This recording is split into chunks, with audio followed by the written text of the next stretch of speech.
What's happening, y'all? Welcome inside the Fantasy Stock Exchange. Bush coming at you solo today to break down my week 4 wide receiver and tight end starts and sits. As I do every week, I go through the wide receiver matchups, how each wide receiver core is shaking out, wide receiver cornerback matchups for the week, and I break it down to you who you should start, who you should sit, who you should flex. Timestamps are in the description if you want to hear me talk about a specific game. As I talked about with the running backs, we have 3 weeks of data now because as they say, 1 is a dot, 2 is a line, and 3 is a trend. So now we can actually formulate opinions based on these players and how we're seeing them being used. So without further ado, guys, if you enjoy this video, like the video down below, comment any of your thoughts down below as well, and subscribe to the channel if you are new. We're going to hit the intro and then we're going to get right into this.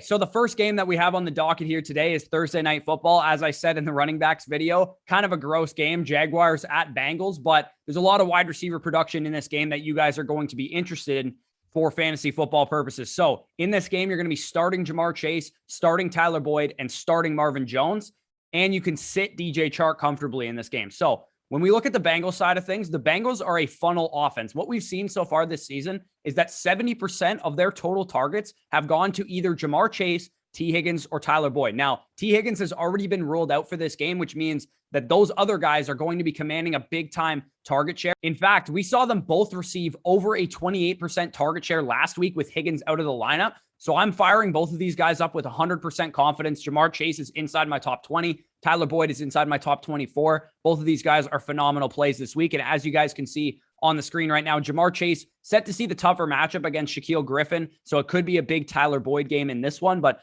nonetheless, both of these guys are great starts. So as we suspected so far on the Jaguars side of things, at least as we suspected here at FSE, Trevor Lawrence has gravitated towards his veteran receiver. We figured that all offseason, people were arguing, is it DJ Chark or is it Laviska Shenault? And then towards the end of the offseason, a lot of people were like, hey, what if it's Marvin Jones? He's the veteran receiver for the rookie quarterback. And Marvin Jones has shown legit number 1 receiver type of usage in this offense. As you guys can see on the screen, he's running the most routes of all the receivers, 25% target share. His average depth of target is right in that sweet spot, not too high, not too low, but perfect for a number 1 type receiver. Devontae Adams, Stephon Diggs type of average depth of target. Air yards are up there. End zone targets are up there. Everything that you want to see out of Marvin Jones, you're seeing right now. DJ Chark is clearly the deep threat in the offense, 17.1 ADOT. Laviska Shenault is clearly the gadget, get the ball in his hands type of player, 6.3 ADOT in this offense. So that is basically the Jaguars and Bengals game. There's no tight ends really to speak of in this game that you're going to be starting for fantasy purposes.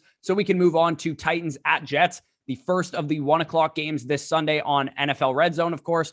Start Julio if he plays in this game. Start Corey Davis, and you can stash Elijah Moore, but don't start him yet. It sounds like A.J. Brown is expecting to miss a couple weeks with the hamstring injury that he suffered this past week, and apparently Julio Jones is also dealing with a hamstring injury as well. So this whole situation with these Titans receivers is something to monitor. As you guys can see on the screen right now, Dr. Edwin Porras basically talked about the fact that he is a highly volatile player right now. Even if he's active, it could be in a limited capacity, or he might play through it, which is usually a dangerous thing for players playing off of hamstring injuries because they usually are limited and they could re-aggravate the injury as well. So if Julio Jones is dealing with a hamstring injury, as a Julio Jones owner, the best thing that you can hope for is that he doesn't play. So he doesn't re-aggravate it and he just heals it up and gets ready for next week. So these are the matchups. If one of them or both of them play, could be a big Derrick Henry game in this one, obviously. But if these guys play, these wide receivers for the Titans, these are the matchups as you guys can see on the screen. Eccles versus Julio Jones, clearly a big time advantage. And then if A.J. Brown plays, which I don't think he will, he'll be set to see against Bryce Hall in coverage. So on the Jets side of things, Corey Davis is back to being in every week start consideration for me. I know this offense has looked really bad, right? Zach Wilson has played horrible. The play calling isn't very good. It's pretty much just a mess in New York right now. But A, I don't think it can get any worse. And Corey Davis has still been relatively productive given the circumstance. And B, Corey Davis has received great usage this season. As you guys can see on the screen right now, 22% of the targets, 100% of the end zone targets, in fact, and a good ADOT as well, and a good percentage of the air yards. So Corey Davis is a guy that I'm still willing to roll out there as an every week top 36 type of wide receiver. He is ranked inside my top 36 again this week. just ahead of guys like Robert Woods, Cole Beasley, Jalen Waddle, Michael Pittman. I would start Corey Davis over all of those guys. And like I said, you can't play Elijah Moore quite yet, but his usage is intriguing. As you guys can see on the screen as well, before last week where he suffered a concussion, basically, he was commanding an 18% target share overall on the game. And that was despite missing the last 4 drives of the game, which is about half the drives that the Jets had in total. So Elijah Moore is a guy that is receiving this good usage. We just need to see him play a little bit better. 1, as a rookie receiver, he's getting his legs under him. And 2, this offense get a little bit better and Zach Wilson play a little bit better. So like I said, if Elijah Moore is on your waiver wire right now, and he probably is in a lot of your leagues, go out and pick him up and stash him on your bench, because I have a feeling this is going to be a late season surge from Elijah Moore once this Jets offense figures things out. And again, in this game, no tight ends to speak of, so no worries there. So on to the next game that we have here, the Lions at the Chicago Bears. In this game, you're going to be flexing Allen Robinson, low-end flexing Darnell Mooney, and you could sit every Lions wide receivers. So if you guys want to stash a Lions wide receiver, I encourage you to stash Quintez Cephas on the end of your bench or something, because he has looked the best, I would say, but the targets have been pretty much spread out. Unless your name is DeAndre Swift, TJ Hawkinson, or Jamal Williams, you're not a consistent factor in this offense. Those 3 guys are kind of the engine of this offense that Jared Goff seems to look towards. So Quintez Cephas is an okay stash, but not a guy that I'm willing to put into my lineup unless I'm desperate, because the targets are kind of few and far between for him. Now, on the Bears side of things, it's a lot more promising there, obviously, but Allen Robinson is currently the PPR wide receiver 66 right now, which is definitely not what you wanted. If you drafted Allen Robinson, a lot of people who drafted Allen Robinson probably were under the notion that this is a very safe pick. He's probably not going to bust. This is a guy that will be at least, back-end wide receiver 1, low-end wide receiver, or high-end wide receiver 2 for my fantasy team. But as you guys will recall, if you listen to the channel in the summer, he was one of my top 5 busts on the year. And what I've seen out of Allen Robinson is basically the 2 things that I cited for why he could be a bust this year in fantasy.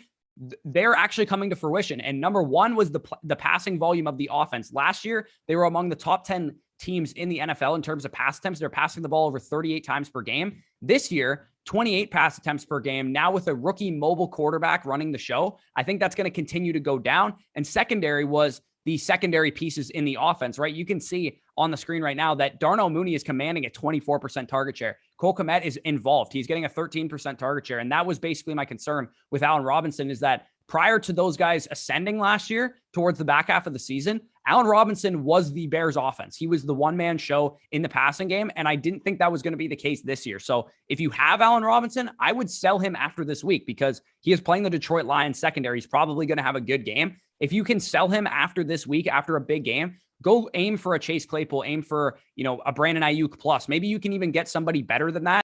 Maybe you can get like Adam Thielen coming off of a bad week or something like that. Trust me, there's going to be plenty of buy low Allen Robinson truthers out there that you'll be able to sell him to after this week. So that's what I'd be doing if I have Allen Robinson, because he does make me nervous for the rest of the season now with a rookie mobile quarterback and some of these other pieces ascending. So at tight end, start TJ Hawkinson and stream Cole Kmet if you have to. TJ Hawkinson's a stud. I don't need to tell you not to start him. He just had a down game last week. He'll be fine. I'd love to say forget about Cole Kmet and just drop him, leave him to your waiver wire. But the reality of the position is that he's still a top 15 guy for me, because the position falls off so heavily after the first 10 or so guys that anybody in that Dallas Goedert, Robert Tonyan, Cole Kmet, Jared Cook range, they're still streamable options in my opinion. So he's my tight end 15 on the week. So you can stream him if you need to, because he still has 2 out of 3 games so far this season where he had a 15+% target share. So he's involved in this offense. He's going to continue to be involved in this offense, but he's not, a high-end tight end by any means. So if you do have Cole Kmet, you can use them, but hopefully you have better options out there. So the Colts at Dolphins, the next game that we're going to talk about here. Flex Jalen Waddle in this game, flex Will Fuller in this game, and flex Michael Pittman in this game. So all 3 of these wide receivers are between wide receiver 35 and wide receiver 45 for me. Jalen Waddle, from what we've seen so far, is kind of getting the Laviska Shenault treatment right now. And Fuller's return actually really affected Devontae Parker's usage a lot more than it did Jalen Waddle. So as you guys can see on the screen right now, Jalen Waddle has a 23% target share, which is phenomenal for a rookie wide receiver. But the issue is that his ADOT is less than 4 yards. He is getting close to the line of scrimmage targets, and that's not what we want to see from Jalen Waddle. Sure, we want to see him mixed in that role, but we want to see him getting targeted more downfield, like we saw in week 1 when he had a 10.2 ADOT. That's probably the sweet spot for a lot of receivers, but especially a guy like Jalen Waddle, because then he's being involved in the short game, but he's also getting some of those deep targets that we really covet at wide receiver. So Jalen Waddle's just fine in this game. We saw him have a huge target game last week. He's been heavily involved in the offense. I would say on Will Fuller, if you guys are concerned on what to do with him, I think this is the buying window for him. Before this game happens, the Will Fuller owner was probably waiting a while to use him, right? He was out for the first 2 games, and then he came back and he was just kind of meh. They might be willing to sell him for a lot lower than Fuller is worth for the rest of the season, in my opinion. So if you can sell Will Fuller, let's say you have Allen Robinson, for example, and you can split Allen Robinson into Brandon Ayuk and Will Fuller. Like, that is something I'd be willing to do because Allen Robinson is a big name value and Will Fuller is a guy that I really believe in long-term. As you guys can see on the screen,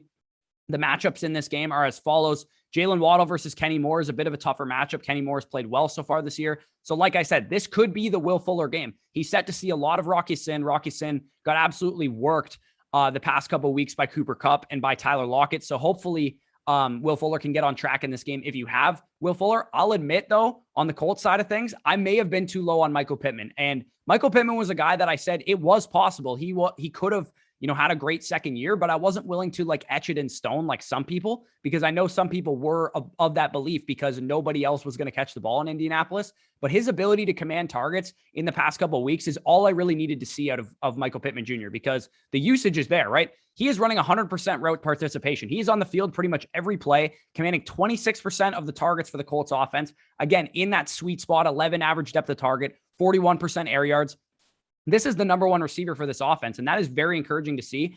2 straight games with double-digit targets as well, and he's looked good. So Michael Pittman Jr., this is a tough matchup, obviously, going up against Xavier Howard in coverage. Zach Pascal might have the better game in this one, but I think Michael Pittman Jr. still should be in that every week starter conversation inside that top 40 wide receivers. So if you have better options, start them because it's a tough matchup, but Michael Pittman Jr. has definitely established himself as a guy that you can use if you need to. And then at tight end, Mike Gesicki obviously had a huge game last week, so you can stream him. It's really weird seeing Mike Gesicki suddenly command a 28% target share just out of nowhere and run over 70% of the routes. So I'm not willing to fully buy in yet. If you have Mike Gesicki and you have no other options, maybe it's Gesicki versus Cole Kmet, throw Gesicki into your lineup and see what happens, because I think he's probably a better option than Kmet this week. But overall, this is not a guy that I'm like, okay, I have Mike Gesicki, I'm good for tight end the rest of the year. I'm still looking to make trades potentially or to pick up some guys on the waiver wire. So that's kind of my thoughts on him. And obviously there's no Colts tight end that you're going to be starting in this game. So to the Browns at Vikings, the next game that we have on the docket here, start Justin Jefferson in this game, start Adam Thielen in this game, and start Odell Beckham Jr. So on the Viking side of things, we saw KJ Osborne come back down to earth a little bit. He's a fine deep league flex if you guys need him, but he's going to be inconsistent because, as we've already seen and as we probably knew going into the season, Justin Jefferson and Adam Thielen are the engines of this passing offense. They have commanded nearly a 50% target share of the Minnesota Vikings targets thus far. And on the screen right now, you'll see their matchups. Adam Thielen against Greg Newsome, good matchup for him. Justin Jefferson set to see a good amount of Denzel Ward, but I think Justin Jefferson's good enough to get some work done on him as well. So those 2 guys are fired up into your lineup. On the Brown side of things, Odell Beckham Jr. received 9 targets in a blowout win for the Cleveland Browns, which was definitely exciting to see, which was a 32% target share, I might add. I think we're talking about an every week wide receiver too with Odell Beckham Jr. because this is a guy that knows how to command targets. He can get open. He is a veteran receiver. He's good. He's savvy route runner. I view him basically the same as I view a guy like Keenan Allen, except he's in a much run heavier offense and he's probably not quite as good as Keenan Allen. So that's basically my thoughts on Odell Beckham Jr. If you have, he looked good, and I'm willing to bet he puts up the best game in this one out of any Browns wide receiver. And he could just have a blow up game in general because he has the best matchup on the field, as you guys can see on the screen, against Brashad Breeland. I think Odell Beckham can handle that guy pretty comfortably. So he could be in for a big game in this one. He's probably going to be a guy that I target in my DFS lineups this week. So at tight end, I think you can sit both of these guys, Austin Hooper and Tyler Conklin. I think only if you're desperate do you start these guys. They're inside my top 20 tight ends, but not much higher than that. Both of these guys are going to be inconsistent with their usage and their targets, so I'm not really excited about starting them. So to the Washington football team at Atlanta Falcons, start Terry McLaurin and start Calvin Ridley and sit everybody else. I think this game's pretty straightforward. Both of these guys are stud number 1 receivers who've gotten off to a bit of slower starts, and they're going to have a few down games because their offenses and their quarterback play isn't the greatest right now. But I still trust these guys as wide receiver 2s at minimum and still potentially back-end wide receiver 1s. With Calvin Ridley, is a 26% target share so far on the season, nearly 50% of the team's air yards, 43% of the end zone targets. He's the go-to guy in this offense. I'm not worried about Calvin Ridley one bit. In this matchup, he's going up against mostly Benjamin St-Juste, but as well as William Jackson. And the Washington football team defense has not been one that we need to be scared of thus far in the season. They actually rank 30th in the NFL in DVOA right now. And on McLaurin, he's currently a 29% target share, 33% air yards, 29% of the red zone targets. And he's set to see a lot of Fabian Moreau in this game, who Kenny Golladay probably would have taken advantage of if the Giants were able to move the ball on offense. But 2 weeks ago, we saw Mike Evans absolutely wipe the floor with this guy. And I think Terry McLaurin is as good of a receiver as Mike Evans is. So he should be able to take care of that guy. I think both of these dudes could have big games in this one. This could be a sneaky high scoring game, if I'm being honest. And the tight end position in this game, start both of the tight ends. I think both of these guys are great buys if you need a tight end, because they're both getting really high route participation. They're both getting great usage, Kyle Pitts and Logan Thomas.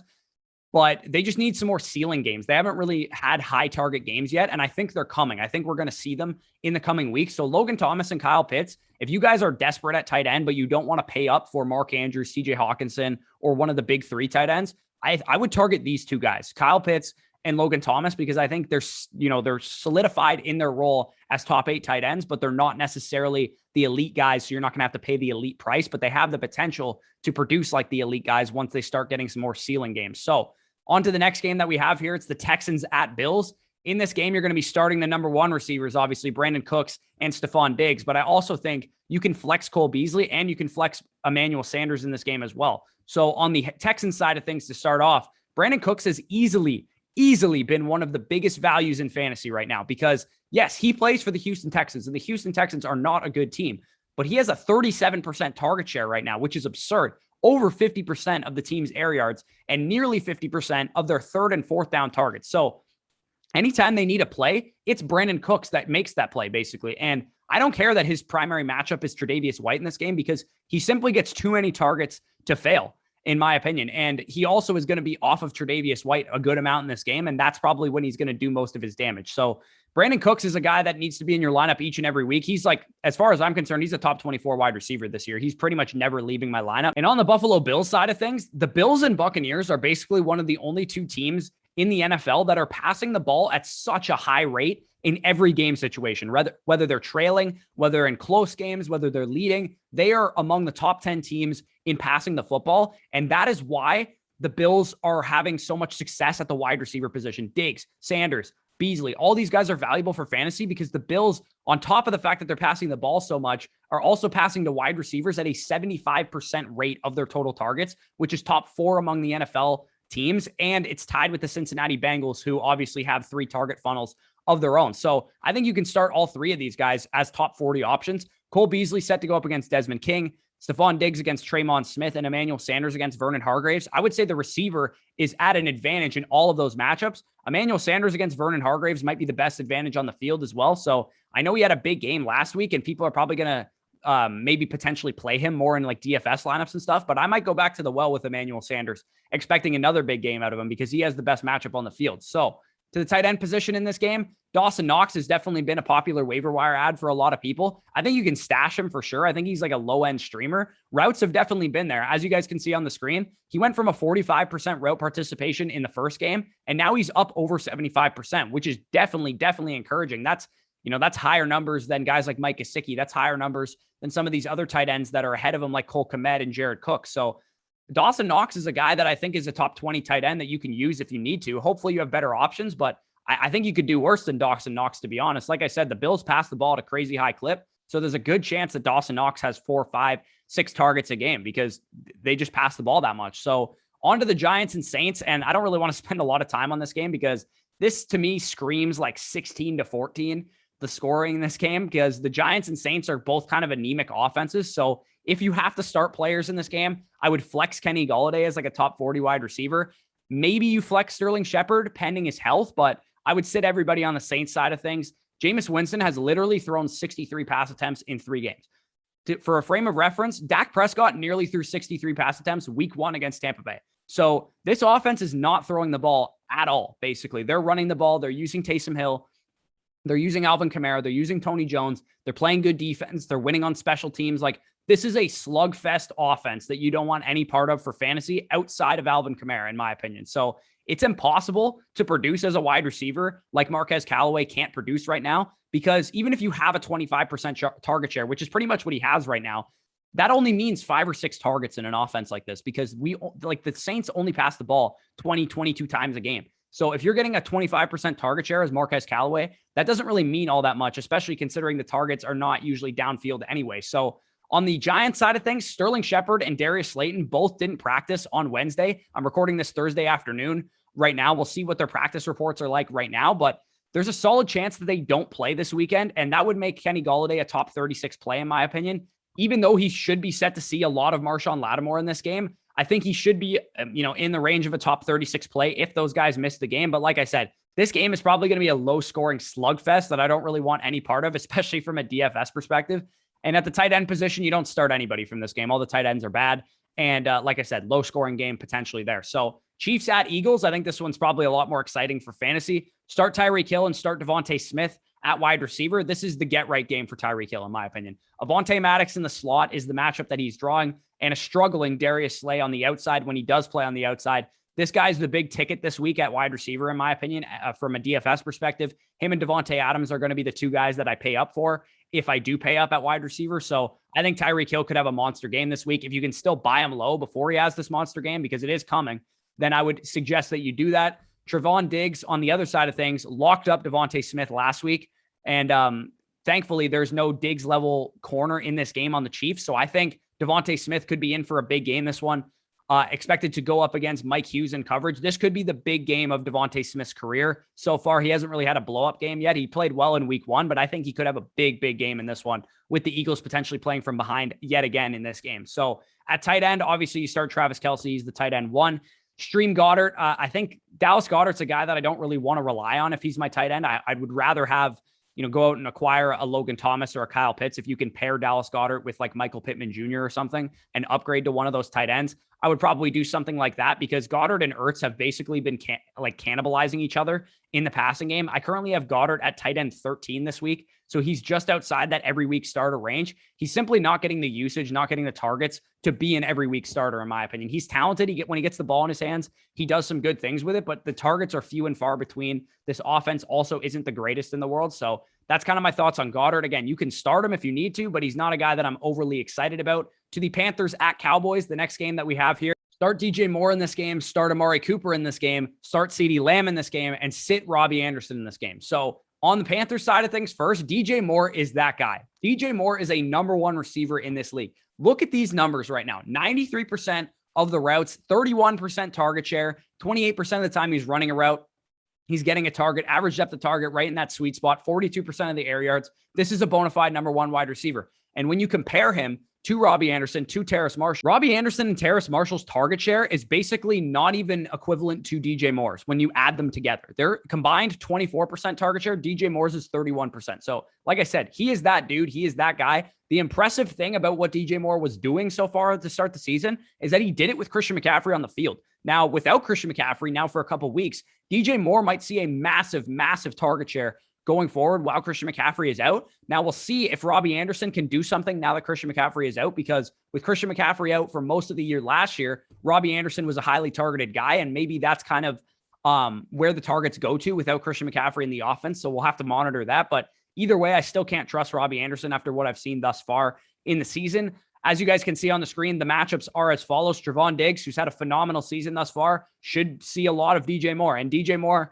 will get moved around. He will get moved on to Anthony Brown from time to time. So I'm not worried about DJ Moore in this game, but when he's on Diggs, they're probably not going to throw at him. So there could be room in this game for Terrace Marshall or, some of the running backs to catch some passes in this game if DJ Moore has Trevon Diggs on him for the most part. So on the Cowboys side of things, the Cowboys pass catchers have been kind of disappointing recently, which seems like a tough matchup for sure in this game against the Panthers because they've played well on defense. But I'm not really worried about starting either CeeDee Lamb or Amari Cooper in this game. As you guys can see, CeeDee Lamb set to see a lot of AJ Boye on the outside, and Amari Cooper, when he's playing on the outside, should see AJ Boye as well, but should see a lot of Jeremy Chin when he plays in the slot. So these guys are kind of moved around. Their matchup advantage is pretty good. Both of these guys can beat pretty much any corner in the NFL. So I'm not worried about either of them. They're both inside my top 15 wide receivers. I don't expect, and onto the tight end position, Dalton Schultz is a streamable tight end, I suppose, but he will be inconsistent in this offense because you have those target hog wide receivers. I doubt he vultures an 80-yard game and 2 touchdowns away from these wide receivers again this entire season, pretty much. So if you chase Dalton Schultz's production from last week, I think you're going to be disappointed in this game. I think the receivers are going to get back on track in this one, and Dalton Schultz will be kind of left to the wayside. So from the 1 o'clock games, now we move into the 4 o'clock games, and I'll try and speed these up a little bit. Seahawks at 49ers. Start DK Metcalf in this game. Start Tyler Lockett in this game. Start Deebo Samuel in this game. And yes, sir, start Brandon Ayuk in this game. He is alive. I have never been more happy to see Brandon Ayuk on the field than I was last week. As you guys can see, 90% of the routes that he ran last week. So he is back to being the number 1, number 2 receiver on this team.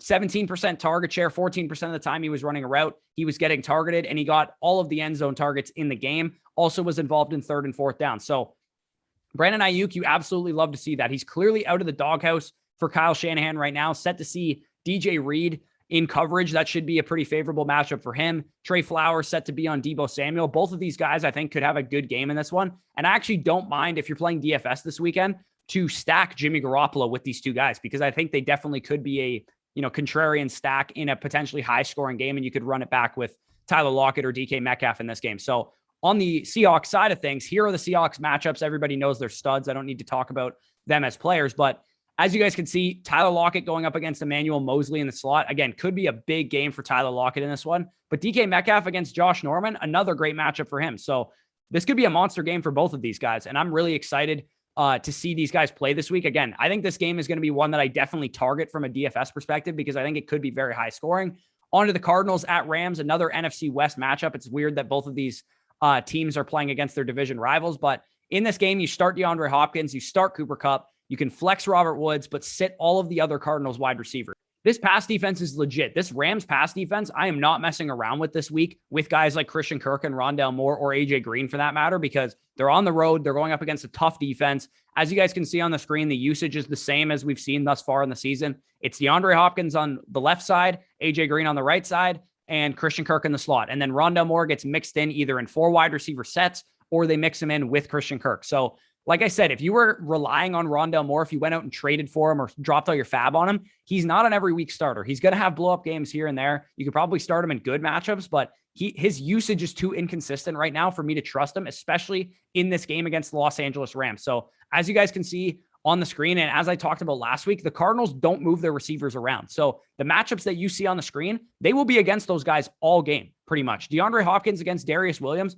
he will see him the whole game, which is a pretty tough matchup for him, but at least it's not Jalen Ramsey. AJ Green against David Long. Again, David Long's been playing well, and Christian Kirk against Jalen Ramsey in the slot. So I don't really want anything to do with any receiver in this game not named DeAndre Hopkins on the Cardinals side of things. On the Rams side of things, the usage is there for Robert Woods. People are really panicking about Robert Woods right now, but I hope you listened to FSE before the season, because if you did, you probably didn't draft Robert Woods. And we talked about Robert Woods all offseason as a guy that is a floor play, a floor receiver, and we don't draft for floor in the 4th and 5th round where Robert Woods was going, potentially even a 3rd round where he might have gone, because Cooper Kupp having the higher ceiling, he was the guy that I was targeting in this Rams offense. And we're really seeing that play out right now, because Cooper Kupp has a 36% target share compared to Robert Woods' 20%. And Cooper Kupp is the one who scores the touchdowns, which is why he had the higher ceiling. So it's not really a question anymore who Stafford's guy is. It's Cooper Kupp. Robert Woods is a secondary receiver in this offense. So he's probably a guy that needs to be more so in that wide receiver 36 range compared to the top 20 receiver where we thought he could be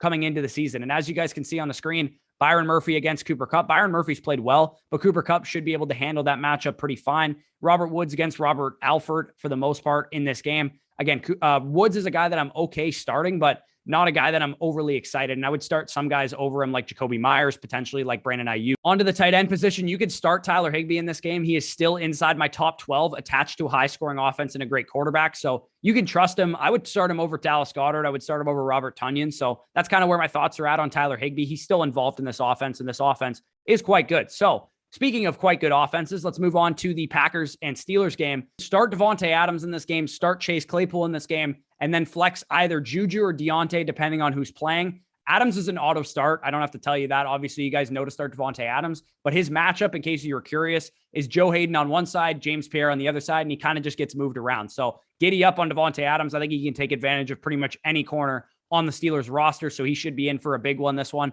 On the Steelers side of things, there's a lot more, variables in play. With Juju and Deontay Johnson banged up, Chase Claypool saw 15 targets last week, and he ran a route over 90% of the time. So this is a guy, as a Chase Claypool owner, that's definitely beautiful to see. But the question is, who's going to be playing in this game? Because Juju is day-to-day, apparently, with a rib injury. Deontay Johnson is still dealing with the MCL sprain that he was dealing with. So it sounds like one or both of these guys have a solid chance of playing based on practice reports and things I've read. If they play, you can start them both as top 45 wide receiver options. But if they don't play, obviously you start Chase Claypool, and you would have started Chase Claypool anyway, but Chase Claypool is a big time potential in this game to have a big one. So as you guys can see on the screen, Chase Claypool set to see a lot of Eric Stokes, and then Juju, if he plays, on Shandon Sullivan. And then if Deontay plays, he'll be on Jair Alexander. So those are the matchups there. Tight ends, start Robert Tonyan and stash Pat Freiermuth, but don't start him yet. So I know it's yikes so far, but Robert Tonyan is still surprisingly a top 12 tight end in my rankings because the position is that bad.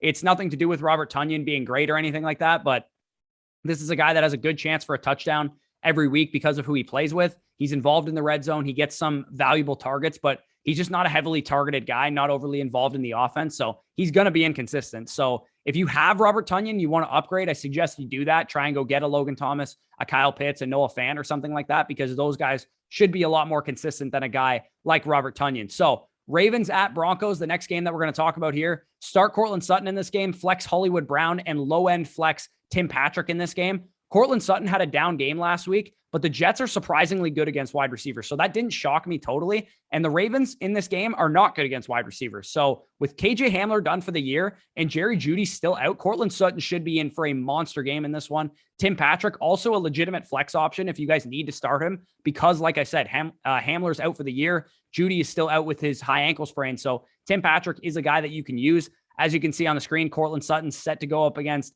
Anthony Averett in coverage. Tim Patrick set to go up against Marlon Humphrey in coverage, which is a little bit of a sketchier matchup. So Cortland Sutton, like I said, should be in for a big game in this one. I also think at tight end, Noah Fant could be in for a big game in this one. So on the Ravens side of things, Hollywood left a lot on the field last week, but hopefully he can bounce back in this matchup, even though it is definitely tougher than the Lions defense that he was playing against last week. I have him currently wide receiver 35, right behind Marvin Jones, right behind Brandon Ayuk, right behind Corey Davis, and right behind Robert Woods. So that's kind of the range that I view Hollywood Brown at this week. I know consensus has him a little bit higher than I do, but I'm not quite ready to just throw him into my lineup automatically if I have some better options, because he does go up against Kyle Fuller and Bryce Callahan sometimes when he's moved into the slot. So it's a little bit questionable for Marquise Brown. He's definitely somewhat going to be inconsistent given the nature of the type of receiver he is.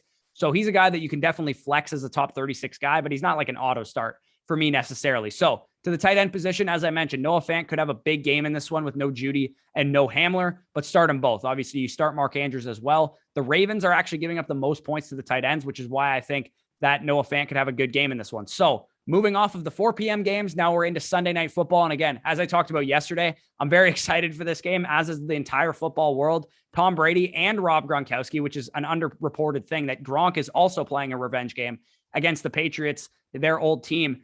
The Buccaneers at Patriots game, start all 3 Bucs wide receivers in this game. You can start Jacoby Myers, and I think you can actually low-end flex Nelson Agholor in this game as well, because on the Buccaneers side of things, AB should be back for this game. It sounds like he's off the COVID protocol. He's going to be back in this game, and it looks like Evans actually has the best matchup on the field, still with no Stephon Gilmore. Mike Evans is set to see a lot of Jalen Mills in coverage, and again, that's not going to end well for Jalen Mills, because Mike Evans will eat him for breakfast, lunch, and dinner, basically. So Chris Godwin could be in for a bit of a tougher game if you have Chris Godwin. Jonathan Jones has played really well this year, and he is the slot cornerback for the New England Patriots, so they might avoid throwing at him. And of course, Tom Brady, being familiar with all these guys, knows which corners are good and all that stuff. So I think the Bucs could be in for a monster game in this one. There's no way Tom Brady didn't have this one circled on his schedule. I think he's going to play outstanding in this game. And of course, the receivers are going to be a big beneficiary of that. So on the other side of things, the Tampa Bay Buccaneers corners are giving away points to wide receivers at will right now. So in my opinion, you can start Jacoby Myers with confidence in the slot this week, because Ross Cockrell's been horrible in the slot. Since Sean Murphy-Bunting's injury, they have really struggled to guard slot receivers. You saw what Cooper Kupp did last week. You saw what a number of other receivers have done to this Buccaneers team thus far, the Cowboys receivers and every other team that they've played thus far. So Nelson Agholor, like I said, isn't a bad play in this game. He had 100+ yards and a touchdown versus Tampa Bay last year as a member of the Raiders. So I think you can actually play both of these guys in this game. But Nelson Agholor more so like in that top 50 wide receiver range, not necessarily like a guy that I'm confidently starting, but a guy that I think you can start in this game, because Richard Sherman, who has been signed by the Buccaneers, who's pretty much already said that he's not going to play in this game because he's not up to speed with the playbook and with all the COVID protocols and stuff like that yet. So he'll probably start playing next week. So Tampa Bay Buccaneers are one of the worst teams right now against defending wide receivers. So Jacoby Myers should be in for a monster game in this one, and Nelson Agholor is in play if you need him. So, and of course, in this game, you start Rob Gronkowski. It sounds like his rib injury isn't serious, and I'm sure him and Tom Brady want nothing else but to stick it to Belichick a little bit for letting them go, because Gronkowski is still, he still looks young. He still looks good. And I'm sure they want to have a big game against their former team. And I'm sure they're going to get a huge ovation coming back to New England as well. And having them put up a big game, a Rob Gronkowski, Tom Brady touchdown connection would absolutely be electric for me as a Buccaneers fan. So hopefully Gronkowski can have a big game in this one. Again, rib injury isn't serious, so I wouldn't be concerned about that long term. Now, to the final game that we have here, Monday Night Football. And again, this is another good one. I think we have a lot of good primetime games this week, sans the Thursday night game, which, I guess it could be good if the Jags and Bengals put up a lot of points. But Raiders at Chargers, I'm actually really excited for this game as well, because the Chargers have been off to a great start so far. You start both of the Los Angeles Chargers main wide receivers in this game, Mike Williams and Keenan Allen. And I think you can low-end flex either of the Raiders wide receivers, whether it's Ruggs, whether it's Edwards, even, low-end flex Hunter Renfrow in this game. So starting with the Charger side of things, they're basically doing the exact same as the Buffalo Bills. They're just constantly throwing the ball. The Chargers are amongst the league leaders in pass attempts, regardless if they're winning, losing, trailing, close game, whatever the case is, they're throwing the ball. And this passing offense is a massive target funnel, much like the other offenses that I talked about earlier with the Bengals. Nearly 70% of the targets from the Chargers and Justin Herbert go to either Keenan Allen, Mike Williams, or Austin Eckler. And those are the three main pieces that we like for fantasy. So that's great news for them. Of course, Mike Williams is set to see a lot of Trayvon Mullen and Casey Hayward, depending on which side he's lining up on.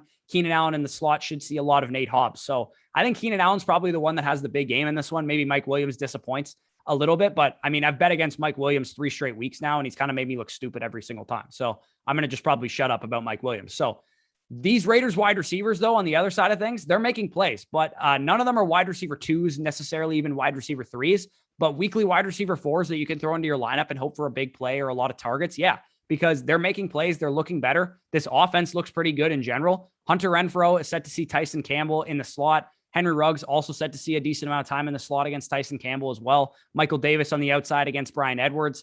I think any of these guys can be started. With Ruggs, you obviously hope for a big play. Edwards, kind of same thing. And Hunter Renfrow, you hope he gets into the end zone or has a lot of targets. So if you need to start any of these guys, I think this game should be pretty high scoring. And I think you could throw Ruggs or Edwards or Renfrow into your lineup if you need to. So to the tight end position, and then we'll close this one out.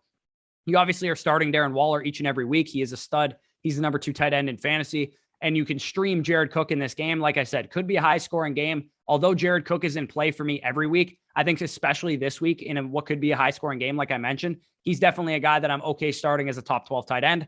And that's it, guys. If you guys enjoyed this video, as always, go down to the bottom of the screen and hit the like button. It helps us out tremendously. It takes you 2 seconds, and we really appreciate it. Also, leave any of your comments down below, trade questions, start set questions, whatever. We will answer it as fast as we can. Subscribe to the channel if you are new. Weekly rankings, if you want them, like I said, they are available on the website.